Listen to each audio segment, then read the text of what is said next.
Magandang araw. Narito tayo upang alamin ang isang bagong kaso sa seryeng ito kung saan ating sinusuri ang mga misteryosong krimen na hindi pa nalulutas. Noong Mayo ng taong 2023, isang kaso ng pagpatay ang biglaang naganap at yumanig sa media ng South Korea. Ang motibo ng salarin sa paggawa ng krimen ay hindi nagmula sa galit, alitan o anumang karaniwang dahilan. Sa halip, ito ay nag-ugat lamang sa pagnanais na pumatay ng isang tao para malaman kung ano ang pakiramdam. Ang mga balitang sunod-sunod na inilabas ay nagdulot ng malawakang takot sa mga mamamayan ng Korea. Dahil sa pagkilala sa bigat at kalubhaan ng sitwasyong ito, noong Hunyo 1, 2023, napilitan ang Busan Metropolitan Police Agency na isapubliko ang pagkakakilanlan at larawan ng salarin sa media. Walang sinuman ang nakapaghinala na ito pala ay isang babae na 33 taong gulang pa lamang. Halina't alamin at subaybayan natin ang investigasyon sa kasong ito ng pagpatay para subukan. Balikan natin ang panahon noong 22 ng Mayo, 2023. Sa panahong iyon, payapa pa ang lahat para sa biktima at ang kaisipan ng mga mamamayang Koreano ay hindi pa nagugulo. Ngunit sa isang sulok, si Jung Yoo-jung, isang 23 taong gulang na babae na may ordinaryong pamumuhay, ay nagsimula na sa mga kilos na magiging mitsa ng isang malagim na trahedya. Si Jung Yoo-jung ay gumamit ng isang app na nag-uugnay sa mga magulang at tutor at nagpanggap bilang ina ng isang mag-aaral sa 9 na baitang na nais mag-aral ng Ingles. Maingat niyang tinanong ang bawat tutor upang makahanap ng isang taong naninirahang mag-isa at maaaring magturo sa sarili nitong tahanan. Matapos ang matagal na paghahanap, sa wakas ay natagpuan ni Jung Yoo-jung ang isang babaeng estudyante sa kolehiyo na nasa kanyang mga unang taon ng 20 naninirahang mag-isa malapit sa Jeomjong, Busan, na tumutugma sa lahat ng kanyang mga kinakailangan. Nang makita ang kanyang target, nakipag-ugnayan si Jung Yoo-jung at sinabing pagkatapos ng 2 araw ay ipapadala niya ang kanyang anak sa bahay ng tutor para sa isang trial lesson upang makita ang kalidad ng pagtuturo. Pagkalipas ng 2 araw, eksaktong 5:40 ng hapon noong 26 ng Mayo, 2023, si Jung Yoo-jung ay biglang nagsuot ng uniforme na binili niya mula sa isang online thrift store. Nagpanggap bilang isang estudyante at nagtungo sa bahay ng tutor. Dahil si Jung Yoo-jung ay may kaliitan, nang isuot niya ang uniforme, mukha talaga siyang isang high school student. Kaya naman, hindi nagduda ang guro, lingid sa kanyang kaalaman kung ano ang naghihintay sa kanya. Matapos ang isang maikling pag-uusap, bigla na lamang siyang sinugod ni Jung Yoo-jung gamit ang isang sandatang inihanda niya. Kinaumagahan, 27 ng Mayo, 2023, isang taxi driver ang biglang nag-ulat sa pulisya. Ilang oras bago iyon, bandang 12:05 ng madaling araw, isang babae na may dalang maleta ang sumakay sa kanyang taxi papunta sa Nakdong River sa Gyeongsan, Gyeonggi Province. Nagtaka siya kung bakit isang babae ang magdadala ng maleta sa tabing ilog sa kalagitnaan ng gabi. Matapos ihatid ang suspek at ibaba ito, naghintay ang taxi driver at nanigarilyo para tingnan kung babalik ang babae. At tulad ng kanyang inaasahan, pagkalipas ng kiliminan 20 minuto, bumalik ang babae na hila-hila pa rin ang maleta. Hindi niya alam na ang sasakyang nakaparada doon ay ang mismong taxi na naghatid sa kanya. Ang pasahero, na kanina'y tila hirap sa bigat ng maleta, ay bumalik na may mas magaan na dala at nagtanong kung may biyahe ang driver. Ang kakaibang kilos na ito ang nag-udyok sa taxi driver na tumawag sa pulisya. Agad na nagpadala ng mga tauhan ang pulisya sa pampang ng Nakdong River. At tulad ng ulat, natagpuan nila ang isang bagay na kahina-hinala, isang bangkay ng babae na pinagputol-putol sa maraming bahagi sa isang napakalupit na paraan. Matapos ang paglalarawan at paghahanap sa suspek, gamit ang impormasyon mula sa kanyang personal na numero ng telepono, asis ng umaga noong 27 ng Mayo, 2063, agad na inaresto ng pulisya ang 23 taong gulang na si Jung Yoo-jung. Nakakagulat na natagpuan din ang iba pang bahagi ng katawan ng biktima sa loob mismo ng bahay ni Jung Yoo-jung. Sa interogasyon, itinanggi ni Jung Yoo-jung ang paratang na pagpatay. Gayunpaman, sa harap ng napakaraming ebidensya na inilatag ng pulisya, kabilang ang maletang may bahid ng dugo at ang ID ng biktima na natagpuan sa kanyang bahay, binago ni Jung Yoo-jung ang kanyang salaysay. Inamin niyang siya ang nagtapon ng bangkay, ngunit isinisi sa ibang tao ang pagpatay. May ibang tao ang pumatay at ako ay nagtapon lamang ng bangkay, sabi niya. Hindi agad naniwala sa mga sinabi ni Jung Yoo-jung. Ipinagpatuloy ng pulisya ang investigasyon ayon sa tamang proseso upang malaman ang katotohanan. Kahit na inaasahan na nila ang kalupitan ni Jung Yoo-jung nang makita ang pinagputol-putol na bangkay, lubos pa ring nagulat ang mga investigador sa kanyang kalmadong paraan ng pagtatapon ng katawan. Pagkatapos ng krimen sa bahay ng biktima, iniwan ni Jung Yoo-jung ang bangkay doon at umalis sa loob ng 1 oras at 20 minuto. Nakita sa CCTV si Jung Yoo-jung sa kanyang sariling kapitbahayan na humigit kumulang 7 kilometro ang layo mula sa bahay ng biktima. Nagmamadali siyang naglakad na parang may pupuntahan at nawala sa isang eskinita. Pagkalipas ng 10 minuto, lumitaw siyang muli sa kabilang panig ng kalsada na may dalang isang bag. Ano ang binili ni Jung Yoo-jung? Sinundan ng mga pulis ang kanyang dinaanan at natuklasan na ito ay isang tindahan ng mga gamit sa bahay. Ayon sa hinala ng pulisya, posibleng bumili si Jung Yoo-jung ng mga kagamitan para sa pagputol ng bangkay dito. Umakyat si Jung Yoo-jung sa 2 palapag ng gusali, bumili ng mga gamit sa pagputol at mga panlinis. Lahat ng ito ay tumagal lamang ng 10 minuto. Tila alam na ni Jung Yoo-jung kung anong mga kagamitan ang kailangan niya para sa pagputol ng bangkay. Hindi pa doon natapos, dumaan pa si Jung Yoo-jung sa isa pang supermarket malapit at bumili ng 2 plastic bag, isang 30 litro at isang 50 litro. Malinaw na makikita, mula sa paghahanap ng target bago ang krimen hanggang sa pagbili ng mga kagamitan sa 2 supermarket pagkatapos, na ang lahat ay hindi simple tulad ng sinabi ni Jung Yoo-jung. Ang kanyang kahinahunan ay nagpapakita ng isang planadong balak. Matapos bilhin ang lahat ng kailangan, bumalik si Jung Yoo-jung sa kanyang bahay upang kunin ang isang maleta at bumalik sa bahay ng biktima kung saan naganap ang krimen upang simulan ang pagputol sa bangkay. Masyado bang tuso at detalyado ang plano ni Jung Yoo-jung para sa kanyang edad na 23? Sa katunayan, habang may maingat siyang paghahanda at detalye sa kanyang plano, may mga pagkakataon din na hindi maipaliwanag ang kanyang mga kilos. Sinabi ng mga investigador na matapos putulin ng bangkay, hindi niya ito agad itinapon.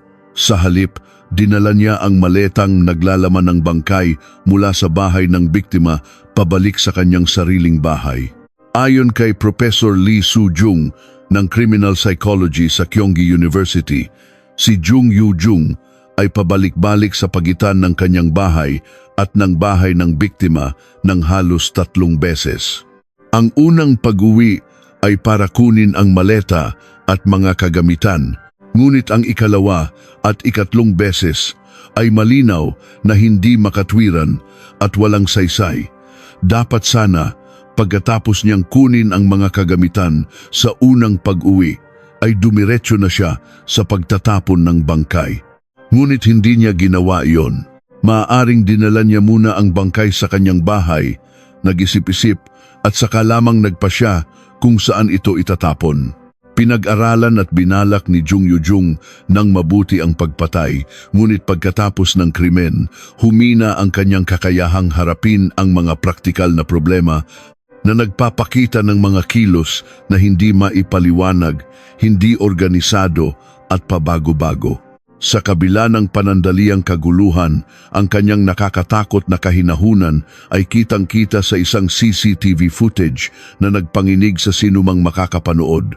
Sa video, habang hila-hila ni Jung Yoo-jung ang maleta pabalik sa kanyang bahay, siya ay naglalakad na may kasamang pagtalon-talon at pagpitik ng daliri na parang isang taong masayang-masaya sa isang biyahe. Samantalang sa mga sandaling iyon, hawak niya ang isang maletang naglalaman ng isang bangkay na kapuputol-putol lang. Mahirap makahanap ng anumang bakas ng takot o pagsisisi kay Jung Yoo-jung sa sandaling iyon. Pagkatapos ng halos 8 oras mula sa pagpatay, sa wakas ay nakaisip si Jung Yoo-jung ng bagong plano para sa pagtatapon ng bangkay. Itapon ang isang bahagi nito sa isang masukal na lugar sa tabi ng Nakdong River sa lungsod ng Yangsan. Ano ang kahulugan sa likod ng kakaibang pagkilos ni Jung Yoo-jung? Paliwanag ni Professor Yu Seong-ho ng Department of Law sa Seoul National University. Sa aking palagay, ang pagpili na itapon ang bangkay sa isang malayong lugar ay nagpapakita rin ng kanyang katusuhan. Karaniwan, matagal bago mabulok ang isang katawan, minsan umaabot ng 2 taon. Gayunpaman, posibleng nagsaliksik si Jung Yoo-jung at nalaman na sa isang lugar na may maraming damo, maliliit na hayop at insekto, aabutin lamang ng mahigit 1 linggo bago tuluyang mabulok ang katawan. Kung sakaling hindi ito agad matagpuan, kahit na matuklasan ang mga buto sa hinaharap, malaki ang posibilidad na mahirap nang matukoy ang pagkakakilanlan. Habang patuloy ang investigasyon, noong ika-30 ng Mayo 2023, matapos makumbinsi ng kanyang pamilya at ng pulisya, biglang inamin ni Jung Yoo-jung ang pagpatay.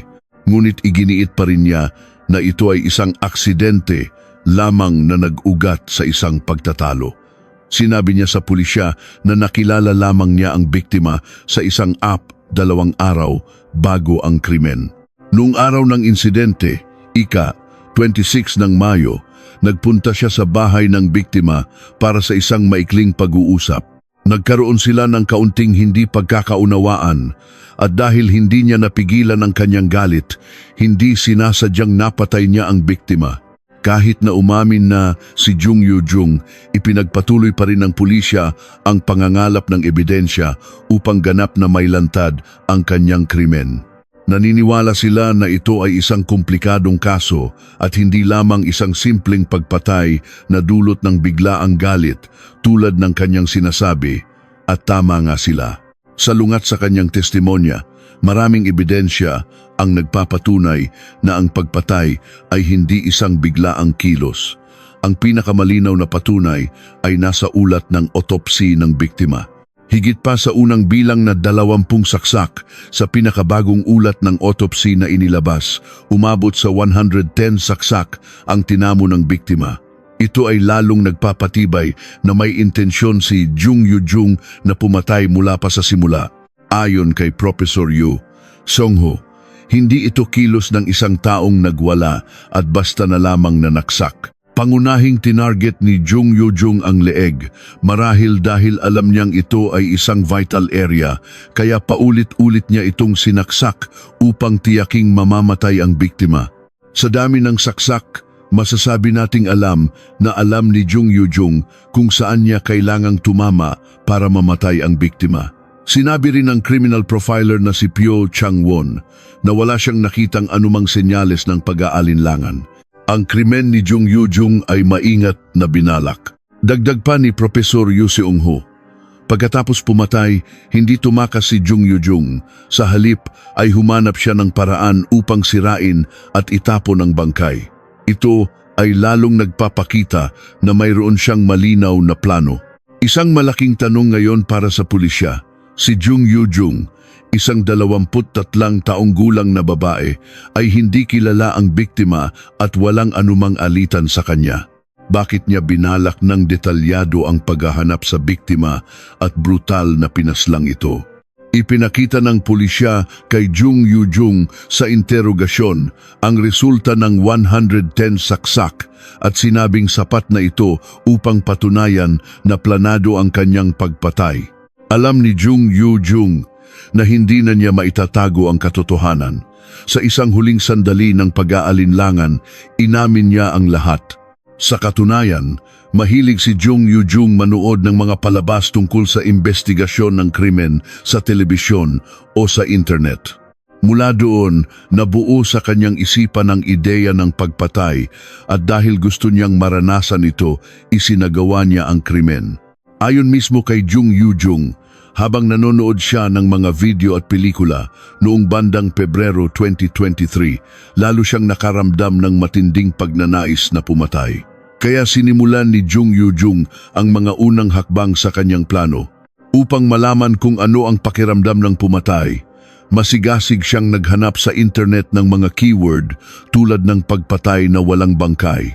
Natuto siya tungkol sa mga brutal na krimen sa pamamagitan ng panonood ng mga palabas sa TV, humiram ng mga nobelang may kinalaman sa krimen mula sa silid-aklatan, at nang lalong tumindi ang kanyang pagnanasa, nagsimula siyang maghanap ng target, maghanda ng armas, at binalak ang pagpatay. Ang pag-amin ni Jung Yoo-jung ay hindi lamang ikinagulat ng pulisya, kundi nagdulot din ng galit sa publiko ng South Korea. Walang makapaniwala na ang isang batang babae na may maamong anyo na tila namumuhay ng tahimik ay kayang gumawa ng isang malupit na krimen dahil lamang sa kagustuhang subukan ang pagpatay. Bakit nagkaroon ng ganitong kasuklam-suklam na pag-iisip si Jung Yoo-jung? Upang matukoy ang sanhi ng kanyang nakakatakot na motibo, sinimulang alamin ng mga investigador ang kanyang personal na buhay. Ayon sa pagsusuri sa kanyang cellphone, natuklasan ng pulisya na si Jung Yoo-jung ay namuhay ng halos hiwalay sa mundo mula 2018 hanggang 2023 at walang mga kaibigan. 5 taon, isang mahabang panahon. Posibleng ang kanyang nakabukod at antisosyal na pamumuhay ang naging sanhi ng kanyang kakilakilabot na kilos. Sa pag-asang makahanap ng mas malalim na dahilan, sinikap ng pulisya na hanapin at kausapin ang mga taong dati nang nakasalamuha at may kaunting alaala tungkol kay Jung Yoo-jung. Naalala ng isang kaklase niya noong high school. Nakaupo siya sa tabi ng bintana at may kurtina doon. Itinatakip niya ang kurtina sa paligid niya para gumawa ng sarili niyang espasyo. Sabi naman ng isa pa, kaya tinanong ko siya, Jujung, ganyan ka na naman. Sumagot lang siya ng oo, tapos kumain sa loob ng kurtina. Nang tanungin namin kung ano ang kinakain niya, sinabi lang niyang candy, tapos tahimik na kumain ulit. Maagang nagpakita ng hirap sa pakikisalamuha si Jung Yoo-jung. Mas gusto niyang magtago sa likod ng kurtina sa silid-aralan, mag-isa sa kanyang sariling espasyo kaysa makipag-usap sa mga kaibigan. Dagdag pa ng isang kaklase na may panghihinayang, matagal na siyang hindi nagsasalita kaya gusto sana namin siyang kausapin, pero kahit anong sabihin namin, hindi siya sumasagot o nagre-react kaya hinayaan na lang namin siya. Kahit na medyo malayo siya sa mga kaibigan at namuhay ng tahimik ayon sa mga nakalap na impormasyon, walang anumang matinding dagok sa kanyang buhay na maaaring maging dahilan upang maging isang demonyong uhaw sa pagpatay si Jung Yoo-jung. Hindi siya binubuli at hindi rin gumawa ng anumang gulo hanggang sa makapagtapos siya ng high school noong 2018. Paano nangyari na sa loob ng 5 taon, pagsapit ng 2023, ang isang tahimik at umiiwas na si Jung Yoo-jung ay naging isang brutal na mamamatay tao? Sa katunayan, hindi naman siya ganap na tahimik sa loob ng 5 taon mula nang magtapos. Nakahanap ang pulisya ng isang taong nakakita ng ibang bersyon ni Jung Yoo-jung malayo sa ikinuwento ng kanyang mga kaibigan. Isang HR manager sa isang kumpanya ang nag-post ng job opening online noong 2017 at nag-apply si Jung Yoo-jung. Sinabi ng HR manager, mahigit 20 taon na akong nag-i-interview. Naaalala ko pa rin ang mga kandidatong kakaiba, kahit matagal na itong nangyari. Sa kanyang resume, inilarawan ni Jung Yoo-jung ang kanyang sarili bilang isang masigla at mahilig makipag-usap sa mga tao. Gayunpaman, sa personal, malayo ang kanyang pagkatao sa nakasulat sa resume. Si Jung Yoo-jung ay lubos na mahiyain. Nang tanungin siya kung bakit sa dami ng trabaho ay nag-apply siya bilang caddy, hindi siya sumagot, nakayuko lang at hindi makatingin ng diretsyo. Pagkatapos ng ilang tanong, naramdaman ng manager na mahihirapan ang babaeng ito sa labas. At siyempre, hindi siya natanggap. Dito na nagsimulang magpakita si Jung Yoo-jung ng ibang pagkatao, hindi na mahiyain tulad ng pagkakakilala ng kanyang mga kaibigan. Naalala ng HR manager na matapos matanggap ang balitang hindi siya natanggap, tumawag si Jung Yoo-jung at nagpahayag ng kanyang pagkainis. Hindi lang iyon, minura pa niya ang kumpanya. Bakit niya gustong-gusto maging caddy hanggang sa puntong sumabog ang kanyang emosyon? Ayon sa paliwanag ni Dr. Lee Kwan Bin ng Mental Health Department, batay sa nakaraan ni Jung Yoo-jung, ang dahilan kung bakit gusto ni Jung Yoo-jung maging caddy ay maaaring dahil sa pera, dahil may dormitoryo o pareho. Ngunit sa tingin ko, ang pinakamalaking dahilan ay dahil gusto niyang baguhin ang kanyang kasalukuyang kapaligiran. Tulad ng sinabi ni Dr. Lee, ang pagnanais ni Jung Yoo-jung na baguhin ang kanyang kapaligiran ay makikita rin sa kanyang mga testimonya sa investigasyon. Una, ikinuwento niyang paulit-ulit niyang pinanood ang pelikulang Helpless, 2012, na tungkol sa isang babaeng namumuhay gamit ang pagkakakilanlan ng mga taong pinatay niya. Nagkataon na sa isang CCTV footage, pagkatapos ng krimen, isinuot ni Jung Yoo-jung ang damit ng biktima bago umalis. Nais ba ni Jung Yoo-jung na agawin ang buhay ng biktima at palitan ito tulad ng sa pelikulang paborito niya? Ikalawa, noong unang araw ng kanyang pagkaaresto, isinisi niya sa ibang tao ang krimen, sinabing, "Nang dumating ako sa bahay ng biktima, may ibang tao na gumawa ng krimen. Sinabi niya sa akin na tutulungan niya akong mamuhay gamit ang pagkakakilanlan ng biktima kung tutulungan ko siyang itago ang bangkay." Agad na pinabulaanan ni Professor Park Ji-sun ng Social Psychology sa Sukmyung Women's University ang pahayag ni Jung Yoo-jung. Siyempre, nagsisinungaling si Jung Yoo-jung. Ngunit dahil sa kasinungalingang ito, makikita natin ang isang pagnanasa niya. Sinabi niyang ipinangako sa kanya na bilang kapalit sa pagtulong sa pagtapon ng bangkay, papayagan siyang mamuhay gamit ang pagkakakilanlan ng biktima. Sa madaling salita, para kay Jung Yoo-jung, ang mabuhay bilang ang biktima ay isang gantimpala.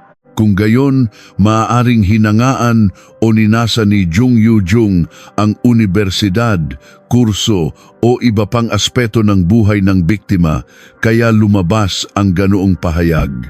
Sumang-ayon din si Dr. Lee Kwan Bin sa opinyon ni Professor Park at iniugnay ito sa pagnanais ni Jung Yoo-jung na umalis sa kanilang bahay pagkatapos ng high school. Sa tingin ko rin, sa isang antas, ito ay sumasalamin sa kanyang mga saloobin. Tulad noong high school, inakala niyang ang pagiging caddy ay makakatulong sa kanya na umalis sa bahay, kaya naging obsessed siya rito hanggang sa sumabog ang kanyang galit. Kaya posibleng naisip niya sa kanyang mundo na sa pamamagitan ng pagpatay, makakaalis siya sa bahay at mamumuhay bilang ibang tao sa ibang lugar. Sinabi rin ng prosekusyon na ang paggaya ni Jung Yoo-jung ay nakita rin nang siya ay inilipat sa kanilang kustodiya. Ikinuwento ni Professor Lee Soo-jung. Nang ilipat siya sa prosekusyon, sinabi ni Jung Yoo-jung, "Ako ay aktibong makikipagtulungan sa investigasyon ng prosekusyon at nagtapos sa salitang salamat." Sa sitwasyong iyon, ang salitang salamat ay hindi angkop. Tila ang mga salitang sinabi niya ay kinuha at inulit mula sa sinabi ng ibang mga kriminal. Bilang konklusyon, sinabi ni Professor Lee Soo-jung, sa kaso ni Jung Yoo-jung, ang interes sa mga kasong kriminal ay naging kuryosidad sa pagpatay. Dahil sa matagal na pagkalulong dito, nabuo ang tunay na pagnanasang pumatay at isinagawa niya ito. Dahil sa pagnanais na magkaroon ng bagong buhay, brutal na pinaslang ni Jung Yoo-jung ang biktima. Hindi lamang brutal, nagpakita rin si Jung Yoo-jung ng tuso at kasinungalingan. Makikita ito sa mga detalye. Una, nang tanungin siya ng pulisya tungkol sa dugo sa kanyang maleta, walang kurap-kurap siyang nagsinungaling. Sinabi niya sa pulisya na dahil sa hirap ng buhay, ipinalaglag niya ang sanggol na dinadala niya kaya siya dinugo. Agad na pinabulaanan ng ospital ang kanyang kasinungalingan sa pamamagitan ng isang medical check-up na nagsabing hindi pa siya kailanman nanganak. Ikalawa, tulad ng nabanggit, sinaksak niya ang biktima ng 110 beses. Ngunit ang mas nakakakilabot ay namatay ang biktima 10 minuto pa lang matapos ang unang saksak. Sa kabila nito, hindi tumigil si Jung Yoo-jung at patuloy na sinaktan ang biktima. Kalmado pa niyang sinira ang 10 daliri ng biktima upang burahin ang pagkakakilanlan nito para mas madali sa kanya na gamitin ang pagkatao ng biktima sa hinaharap. Ang kalupitan at sobrang kahinahunan ni Jung Yoo-jung ay tunay na nakakatakot. Lalo pang nakakatakot dahil si Jung Yoo-jung ay isang napaka-ordinaryong tao, isang taong maaari nating makasalubong kahit saan, kahit sino sa ating paligid. Ito ay nagdulot ng malaking pagkabahala sa publiko. Walang nakakaalam kung sino ang susunod na target ng isang mamamatay tao na nasa paligid lang, na nagtataka lamang kung ano ang pakiramdam ng pumatay.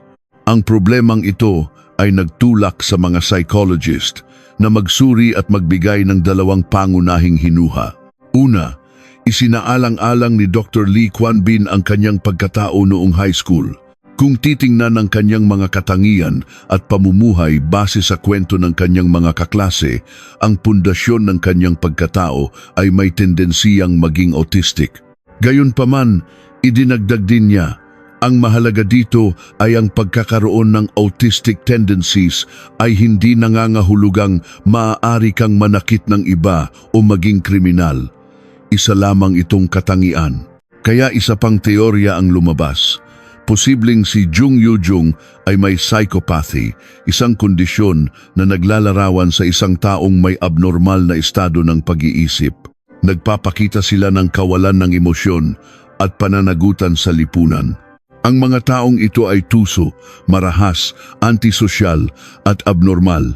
Ayon kay Professor Park Ji-sun, ang mga nakatagong tendensiya na may ganitong katangian kapag nakaranas ng matinding trauma ay maaaring maging malaking trigger na maglalabas ng ganitong pag-uugali. Sa huli, ang pagiging autistic ay isang katangian lamang at hindi maipapaliwanag ang motibo ng krimen ni Jung Yoo-jung. Ano nga ba talaga ang dahilan kung bakit ang isang ordinaryong babae ay naging isang mamamatay tao? Naniniwala ang pulisya at mga eksperto na tiyak na may isang salik sa loob ng 5 taon ng kanyang tila tahimik na buhay na naging mitsa ng kanyang krimen. At kung malalaman natin ito, maaari nating maiwasan ang mga katulad na insidente. Bilang pagtatapos, sinabi ng criminal profiler na si Pyo Chang-won sa karamihan ng ibang kriminal, makakahanap tayo ng koneksyon sa kanilang nakaraan upang maipaliwanag ang kanilang motibo. Ngunit sa kaso ni Jung Yoo-jung, kakaiba, wala tayong makitang ganoon. Kaya hanggang ngayon, hindi pa rin natin madaling masabi kung sino talaga si Jung Yoo-jung. Bakit siya naging isang halimaw at kaya ba ng lipunan na tuklasin o pigilan ang proseso ng kanyang pagiging halimaw? Mula sa pananaw ng biktima at ng kanilang pamilya, ito ay isang krimen na hindi matatanggap. Higit pa rito, wala itong tiyak na dahilan maliban sa sinabi niyang, "Gusto kong malaman kung ano ang pakiramdam ng pumatay." Sa huli, naniniwala ang mga psychologist na ang paghahanap ni Jung Yoo-jung ng mga target online upang bigyang kasiyahan ang kanyang pagnanasang pumatay ay nagpapakita na kung ang pagpatay na ito ay naging matagumpay at hindi natuklasan. Posibleng magpatuloy si Jung Yoo-jung sa paggawa ng serye ng pagpatay at hindi titigil dito. Ito ay isang napakalaking problema. At ang mas malaking problema ay kung sino ang susunod na magiging isang Jung Yoo-jung. Isang taong tahimik, hirap makisalamuha, hindi nanggugulo, ngunit isang araw ay bigla na lamang papatay sa isang napakalupit na paraan. Dahil sa katotohanan ito, labis na nababahala ang mga mamamayan ng South Korea. Patuloy silang nananawagan na kung hindi matutuklasan ang sikreto sa loob ng 5 taong iyon na nagpabago kay Jung Yoo-jung, bawat isa ay maaaring nasa panganib mula sa isang taong nasa paligid lang na may anyong walang malay at kahit sino sa atin ay maaaring maging susunod na biktima.